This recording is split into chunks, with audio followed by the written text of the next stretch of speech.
혹시 병원에서 수술동의서 서명해 본 적 있으세요? 가족 중에 누구가 수술을 하거나 내가 보호자로서 혹은 내가 본인이 그렇게 동의서에 서명해 보신 적, 의사 선생님이 설명을 해 주시죠. 수술이 왜 필요한지, 어떤 과정으로 진행이 되는지, 또 어떤 위험이 있을 수 있는지 아주 상세하게 설명을 해 주시고, 이해를 못했다고 하면 한 번 더 설명을 해 주실 거예요. 그렇죠? 한 번만 설명하시는 게 아니라 두세 번 설명도 하십니다. 설명을 듣고 나면 머리로는 이제 이해가 되죠. 아, 그치, 수술해야지, 그래서 이 수술이 필요하구나. 그런데 막상 서명하려고 하면 손이 어때요? 잘 안 움직이죠. 문구가 하나 딱 들어오잖아요. 죽음에 관한 문구가 있잖아요. 그렇죠? 야, 이거 기가 막힙니다. 왜 그럴까요? 아는 것과 맡기는 것은 다른 거예요. 비행기 탈 때도 그렇지 않습니까? 비행기가 안전한 교통수단이라는 거 우리가 다 잘 알잖아요. 세상에서 가장 안전한 수단이 비행기입니다. 그런데 막상 비행기가 흔들리기 시작하면 어때요? 와, 저번에도 단기 선교 갈 땐가 한번 비행기가 요동쳤어요. 제가 일부러 얘기를 안 했습니다. 네, 단기 선교를 앞두고 이야기를 하는 겁니다. 야, 머리로는 알아도요, 몸은 긴장하는 거예요. 야, 이거 야단 났다, 큰일 났다, 다 같이 순교하는구나, 이런 생각하는 거죠. 믿는 것과 맡기는 것은 다릅니다. 우리 신앙도 그래요. 우리의 삶이 그렇다는 거예요. 그리스도인이라면 하나님을 믿는다고 고백은 잘하죠. 교인이라면 다 그래요. 하나님이 선하신다는 것도 알고 그분이 우리 인생을 인도하신다는 것도 압니다. 그런데 막상 인생의 중요한 문제 앞에 서면 어때요?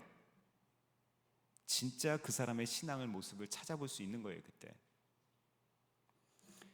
하나님, 제가 믿기는 합니다. 그런데 이 문제만큼은 제 뜻대로 되기를 원합니다, 이러잖아요. 하나님, 주님 뜻이 가장 좋은 줄 압니다. 그런데 오늘은 아니에요. 내일부터요. 우리 이러잖아요. 그죠? 이렇게 고백이 바뀌는 거예요. 이게 우리 솔직한 모습입니다. 우리는 기도의 사람들이라는 주제로 계속해서 신앙의 선배들에 대한 이야기들을 하고 있어요. 아브라함은 하나님께 담대히 나아가는 기도를 올려드린 사람이죠. 마리아는 주님 앞에 머무는 기도를 했어요.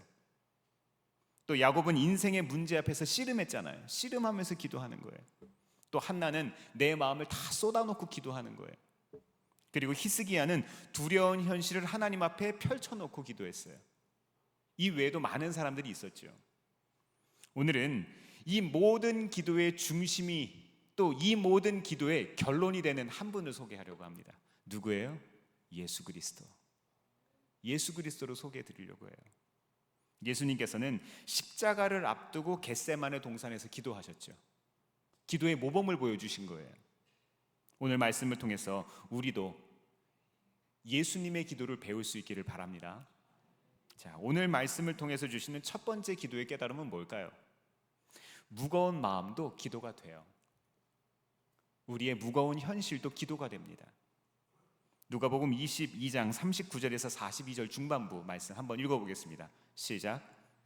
예수께서 나가시어 늘 하시던 대로 올리브 산으로 가시니 제자들도 그를 따라갔다. 그곳에 이르러서 예수께서 제자들에게 말씀하시기를 시험에 빠지지 않도록 기도하여라 하신 뒤에 그들과 헤어져서 돌을 던져서 닿을 만한 거리에 가서 무릎을 꿇고 이렇게 기도하셨다. 아버지, 만일 아버지의 뜻이면 내게서 이 잔을 거두어 주십시오. 아멘. 예수님께서 어디로 가셨어요? 올리브산으로 가셨죠. 다른 복음서에서는 이곳을 겟세마네라고 부릅니다. 겟세마네라는 이 이름은요, 기름을 짜는 틀이라는 뜻을 가지고 있어요. 기름 짜는 곳이라는 곳이에요. 그러니까 이 올리브 열매를 눌러서 기름을 짜던 장소가 이 동네라는 거죠. 그러니까 참 의미심장하지 않습니까? 지금 예수님께서 어떤 상황이세요? 막 짜내고 있잖아요. 그죠? 예수님께서 그러고 있는 곳에 예수님이 계시는 거예요. 예수님의 마음이 짓눌리고 있었을 거예요. 본문의 예수님은 지금 십자가 사건을 앞두고 계시는 거예요. 이제 곧 십자가에 달려 돌아가셔야 하는 순간이 온 거죠. 십자가는 예수님께서 이 땅에 오신 목적이지요. 잃어버린 자들을 찾아서 구원하기 위해서 오셨고 많은 사람을 위해서 자기 자신을 대속물로 내주기 위해서 오셨습니다. 믿으시죠? 다시 말하면 이 십자가는 예수님께 맡겨진 사명이었다는 거예요. 사명.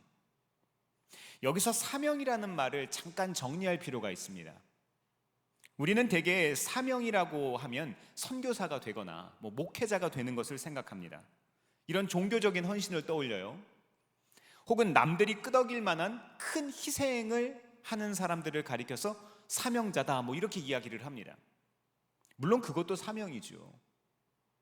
그러나 성경이 말하는 사명은 큰 일만을 이야기하는 게 아니에요. 예수님은 율법의 핵심을 뭐라고 하셨어요? 하나님 사랑과 이웃 사랑이라고 하셨잖아요. 그래서 우리 사명도 결국 하나님 사랑과 이웃 사랑, 여기에서 시작이 된다는 거예요. 네, 그렇죠. 사명이란 오늘 내 곁에 있는 사람을 예수님의 마음으로 사랑하는 거예요. 그게 사명인 거예요. 오늘 하루를 믿음으로 살아가는 거예요. 이게 사명이에요. 주위를 한번 보세요. 가정에서, 일터에서 내 도움이 필요한 사람들 있잖아요. 용서와 기도가 필요한 사람들이 있잖아요. 이 사람들이 하나님께서 내게 맡기신 사명입니다. 그런데 문제는 그 사명이 때로 너무 부담스럽다는 거예요. 예수님도 사명의 무게 앞에서 이렇게 기도하셨습니다. 말씀을 보니까 아버지께서 원하시면 이 잔을 내게서 거두어 주십시오. 안 하고 싶다는 거예요. 예수님은 하나님 앞에서 자기 마음을 정직하게 올려드린 겁니다. 이 말은 예수님께서 사명을 거부하셨다는 말이 아니에요. 믿음이 없으셨다는 뜻도 아닙니다. 사명의 무게를 하나님께 그대로 가져가서 기도한 거예요. 사랑하는 성도 여러분, 사명이 있다고 고통이 사라지지 않습니다. 사명자라고 해서 좋은 일만 일어나는 게 아니에요. 하나님의 뜻을 안다고 해서 언제나 마음이 평안한 것도 아니에요. 믿음이 있어도요, 고통의 순간엔 괴로운 거예요. 중요한 것은 사명의 무게를 누구에게로, 어디로 가져가냐는 거예요. 이게 중요합니다.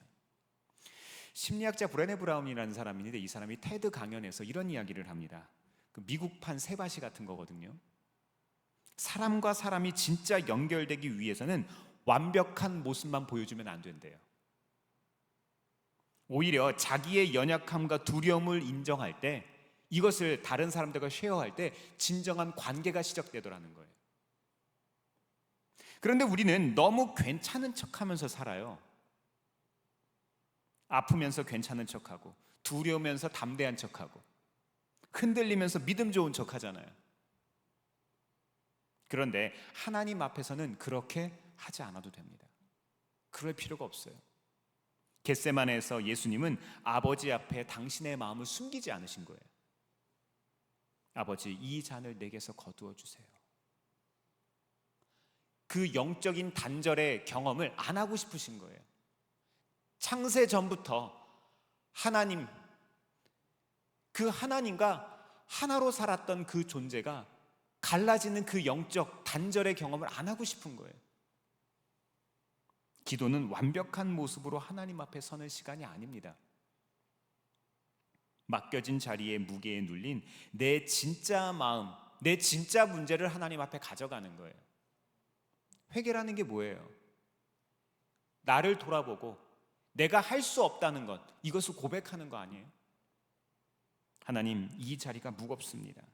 하나님, 이 사람을 사랑하기가 어렵습니다. 그러니까 예수님의 힘으로 해야죠.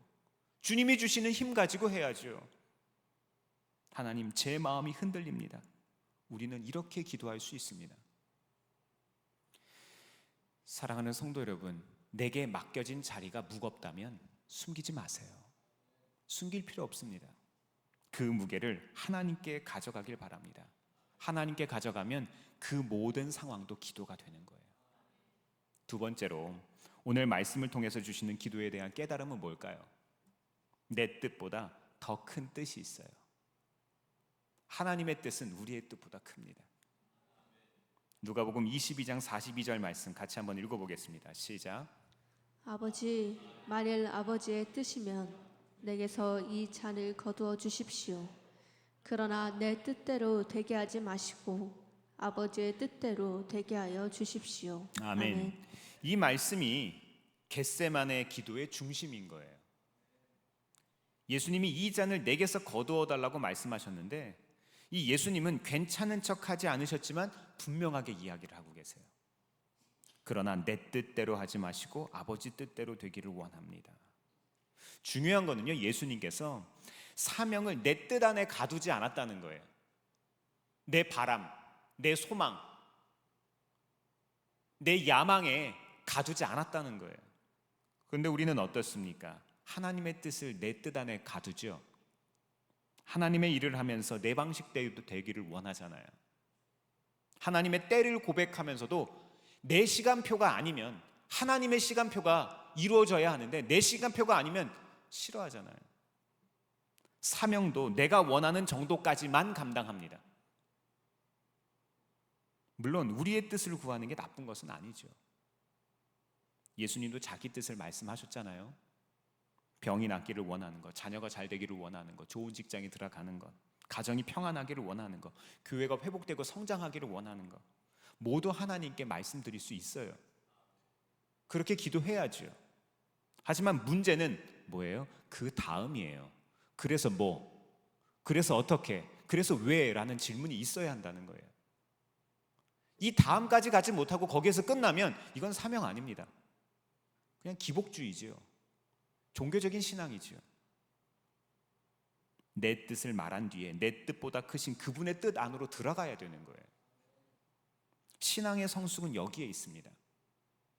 기도는 하나님께 내 뜻을 강요하거나 관철시키는 시간이 아니에요. 기도는 내 뜻 안에 갇혀있던 사명을 아버지의 뜻 안에서 다시 풀어놓는 거예요. 예수님께서 겟세마네에서 다시 붙드신 것은 고난 자체가 아닙니다. 죽음 자체가 아니에요. 예수님께서 붙드신 것은 아버지의 뜻을 붙드신 거예요. 온 인류를 구원하시려는 하나님의 사랑. 십자가는요, 고통만 있는 자리가 아니라 하나님의 사랑이 드러나는 자리였습니다. 그 길을 통해서 죄인들이 하나님께 돌아오는 길이 열린 거잖아요. 그렇기 때문에 예수님은 십자가를 자기 뜻 안에 가두실 수가 없었던 거예요. 내가 이렇게 하지 않으면 구원의 길이 열리지 않는 거예요. 내가 피하고 싶으니 없애주세요 해서 멈추지 않았다는 거예요. 오히려 아버지의 뜻 안에서 십자가를 다시 바라보신 겁니다. 우리도 마찬가지입니다. 사명 감당하다 보면은요, 불편한 일들이 있죠. 주변 사람들을 돌보고 섬기고 사랑하다 보면 그런 일들이 생기죠. 부담스럽고 손해보는 일도 생길 수 있습니다. 그런데 기도하다 보면은요, 아, 하나님이 맡기셨구나라는 깨달음이 와요. 그런 생각이 들 때가 있어요. 내가 섬기는 교회의 자리가 단순한 일이 아니라 하나님께서 맡기신 자리라는 그 마음이 느껴져요.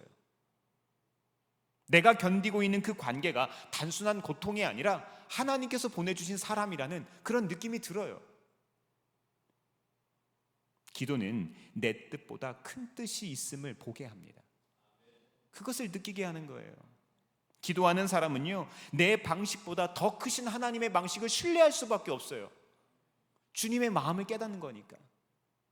기도는 내 시간표보다 더 깊은 하나님의 시간표를 기다리는 겁니다. 사랑하는 성도 여러분, 혹시 지금도 내 뜻, 하나님의 뜻 사이에서 갈등하고 계십니까? 아직도 그러세요? 내가 원하는 길과 하나님이 맡기신 길, 그 사이에서 아직도 망설이세요? 그렇다면 겟세마네 예수님을 바라보시기를 바랍니다. 믿음의 주여 온전케 하시는 이인 예수를 바라볼 때 우리는 할 수 있어요. 하나님, 제 뜻이 있습니다. 그러나 아버지의 뜻이 더 선합니다. 주님, 나에게는 선한 것이 없어요. 주님께 선한 것이 있습니다 라고 고백할 수 있기를 바랍니다. 자, 세 번째로 오늘 말씀을 통해서 주시는 기도에 대한 깨달음은 뭘까요? 사명은요, 사랑으로만 감당할 수 있습니다. 다른 방법은 없네요. 누가복음 22장 43절에서 46절 말씀 같이 한번 읽어보겠습니다. 시작. 그때에 천사가 하늘로부터 그에게 나타나서 힘을 복돋워 드렸다. 예수께서 고뇌에 차서 더욱 간절히 기도하시니 땀이 핏방울같이 되어서 땅에 떨어졌다. 기도를 마치고 일어나 제자들에게로 와서 보시니 그들이 슬픔에 지쳐서 잠들어 있었다. 그래서 그들에게 말씀하셨다. 왜들 자고 있느냐? 시험에 빠지지 않도록 일어나서 기도하여라. 아멘. 아멘. 예수님의 기도는요, 가벼운 기도가 아니었어요. 오늘 여기 말씀의 44절을 보니까 고뇌에 차서 더욱 간절히 기도하시니 이렇게 말씀이 나오고 있거든요. 여기서 고뇌라는 말은 헬라어로 아고니아라는 말인데 고통, 그냥 고통이 아니라 극심한 고통, 또 처절한 몸부림 이런 것을 뜻하는 표현이에요. 이 영어에 애건이라고 하는 단어 있죠. 이 단어가 여기에서 나왔어요. 겟세마네의 기도는 이런 겁니다. 예수님의 기도는 이런 기도였던 거예요. 그런데 여기서 우리가 주목해야 될 장면이 하나 있어요. 45절인데요. 예수님께서 그렇게 기도하신 뒤에 어떻게 하셨습니까? 일어나셨어요. 기도를 마치고 일어섰다. 기도했더니 십자가 안 지게 됐습니까? 십자가가 사라졌어요? 아니잖아요. 기도했더니 유다가 충성스러운 사람으로 갑자기 변했어요? 아니잖아요. 기도했는데 로마 군사들이 갑자기 다 물러갔습니까? 아니잖아요. 겟세마네 이후에도 여전히 상황은 그대로입니다. 그런데 예수님은 어떻게 하신 거예요? 일어나셨다. 일어나셨다. 우리도 예수의 이름으로 이렇게 일어날 수 있기를 바랍니다. 일어나야 돼요. 예수님이 일어나신 거예요. 이것이 겟세마네 기도의 의미예요. 기도는 사명자를 다시금 일어서게 합니다. 일어설 수 있는 거예요. 처음에는 십자가가 고통이고 수치이고 하나님과의 영적인 단절처럼 보여요. 희망이 없고 이 길을 가면 안 될 것 같아요. 그러나 아버지의 뜻 안에서 다시 보면 이 십자가는 완전한 길, 최고의 길이었던 거예요. 사랑의 길입니다. 구원의 문을 열고 우리를 살리는 길인 거예요. 예수님께서 십자가를 지신 것은 단순한 어떤 책임감이나 의무감 때문만은 아닙니다. 예수님은 아버지를 사랑하셨고 우리를 사랑하시는 아버지의 마음을 존중하시고 사랑하신 거예요. 그래서 사명은요, 사랑으로만 감당할 수 있습니다. 제 지인인 박기성, 이경숙 선교사님 부부를 좀 소개해 드리려고 해요. 제가 10여 년 전에 이 YM 아웃리치를 가서 남아공에 있는 선교사님으로 그분들을 처음 만났거든요. 선교사님 부부가 선교를 결심하고 한국을 떠날 때 이야기를 저희에게 해주셨어요. 이분들은 평생 교육공무원으로 일하셨던 분들인데 선교의 소명을 깨달으신 후에 은퇴를 앞당기셔서 조기 은퇴하셨다고 합니다. 집도 정리하시고 남아프리카 공화국으로 아예 이민을 가신 거예요. 당신들의 연금이 나오잖아요, 그죠? 공무원으로 평생을 사셨으니까. 그래서 이걸로 현지인 사역을 시작하셔서 음식 나눠주는 사역을 하시게 되셨어요. 저는 그것만으로도 대단하다고 생각했어요.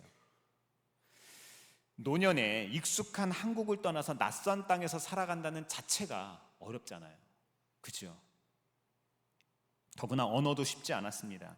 아프리카 현지어 당연히 못하시죠. 영어도 서투르시지요. 해봐야 얼마나 잘하시겠어요. 준비가 완벽해서 선교를 가신 게 아닌 거예요. 사명 하나 붙들고 가신 겁니다. 사랑하려고 가신 거예요. 그런데 몇 년 전에 선교 편지가 왔어요. 이제 하나님께서 아프리카 말라위로 사역지를 옮기라는 그런 마음을 주셨다는 거예요.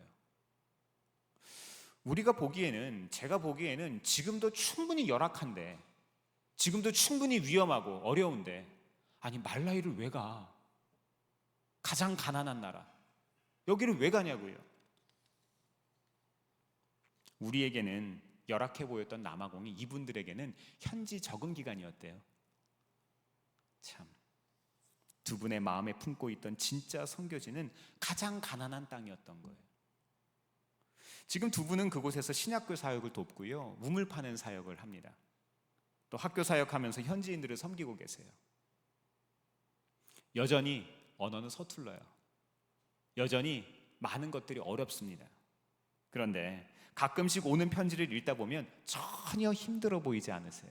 오히려 행복해 보입니다. 말년을 잃어버린 것이 아니라 하나님께 자원해서 드린 사람의 기쁨이 느껴져요. 저는 이런 생각을 했어요. 사명이란 꼭 대단한 직함을 갖는 게 아니구나. 목회자만 하는 게 아니구나.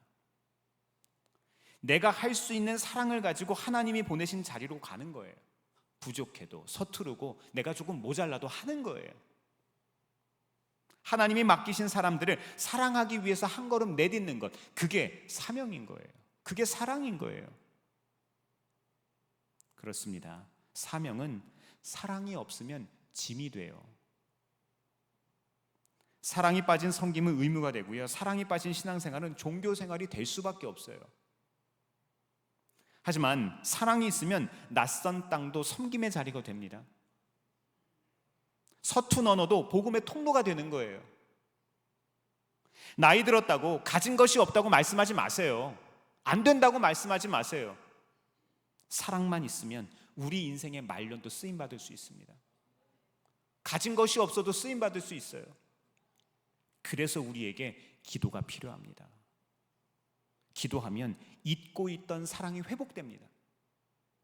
하나님이 나를 얼마나 사랑하셨는지를 다시 보기 때문입니다. 내가 섬기는 사람이 단순한 일이 아닌 거예요. 하나님이 사랑하시는 영혼이라는 것을 깨닫게 되는 거예요. 아직도 내게 주어진 사명이 짐처럼 느껴지세요? 못하겠다, 안 하겠다, 내일로 미루실 거예요? 그렇다면 더더욱 억지로 버티지 마세요.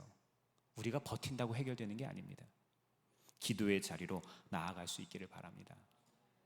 오늘 본문에서 예수님은 제자들에게 왜들 자고 있느냐, 시험에 빠지지 않도록 깨어 기도하라고 이야기를 하셨죠. 제자들이 이 당시 어떤 마음이었겠어요? 슬픔에 빠져 있어요. 예수님이 자꾸 당신은 죽어야 된대. 벌어지는 상황들이 감당하기 어려웠을 거예요. 하지만 예수님은 다른 것을 요구하지 않으셨어요. 대단한 것을 요청하시는 게 아니에요. 단지 일어나서 기도하여라. 일어나서 기도하여라. 네, 그렇습니다. 기도하지 않으면 시험에 빠져 무너질 수밖에 없어요.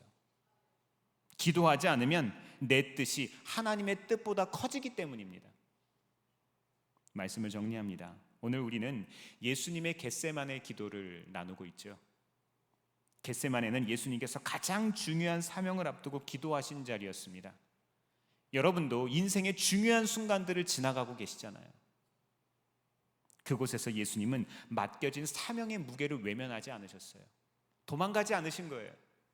자기 뜻을 숨기지 않으셨지만 또 자기 뜻에 갇힌 것도 아니셨어요. 기도 후에 일어나서 십자가의 길을 걸어가셨습니다. 오늘 말씀을 통해서 우리는 세 가지 기도에 대한 깨달음을 얻었죠. 첫 번째로, 무거운 마음도 기도가 돼요. 우리의 상황들이 하나님 앞에 올려드리는 기도가 된다는 거예요. 사명이 분명해도 무거울 수 있어요. 내가 가는 길이 분명해도 힘들 수 있어요. 중요한 것은 그 무게를 하나님 앞에 가져가는 거예요. 두 번째로, 내 뜻보다 큰 뜻이 있습니다. 하나님은 우리의 생각보다 크십니다. 우리의 경험보다 크시고요, 우리의 역량보다, 우리의 그 어떠함보다 하나님은 크신 분이십니다. 세 번째로, 사명은 무엇으로만 감당할 수 있어요? 사랑으로만 감당할 수 있어요. 우리 힘으로 하는 게 아니에요. 사랑하는 성도 여러분, 우리 인생에도 겟세마네가 있어요. 우리 인생에도 문제가 있다고요. 하나님이 맡기신 줄 알지만, 믿어지지만 피하고 싶은 자리가 있다고요. 사명인 줄 알지만 무겁게 느껴질 수 있어요. 감당해야 하는 줄 알지만 마음으로는 도망치고 싶을 때가 있잖아요. 그런데 사명은 멀리 있지 않아요. 옆에 계신 분들 이렇게 한 번씩 볼까요? 이분들이 우리 사명이에요. 네가 내 짐이다 하세요. 오늘 내 곁에 있는 이 사람들이 내 사명입니다. 오늘 내가 피하고 싶은 책임, 그게 내 사명이에요. 오늘 내가 사랑하기 어려운 그 사람이 사명이에요. 오늘 내가 믿음으로 지켜야 할 자리가 사명입니다. 사랑하는 성도 여러분, 이번 한 주간 살아가시면서 기도로 다시금 사명을 붙잡을 수 있기를 바랍니다. 가정의 자리에서 기도해야죠. 일터에서도 기도해야죠. 교회를 섬기는 자리에서 기도해야죠. 기도하지 않고 대체 뭐 한대요? 기도하지 않고 우리가 무언가를 해서 그 무엇이 나에게 어떤 것이 되겠습니까? 기도할 때 하나님께서 내 뜻보다 더 큰 뜻을 보게 하실 거예요. 기도할 때 하나님께서 그 사랑으로 모든 것들을 감당하게 하실 겁니다.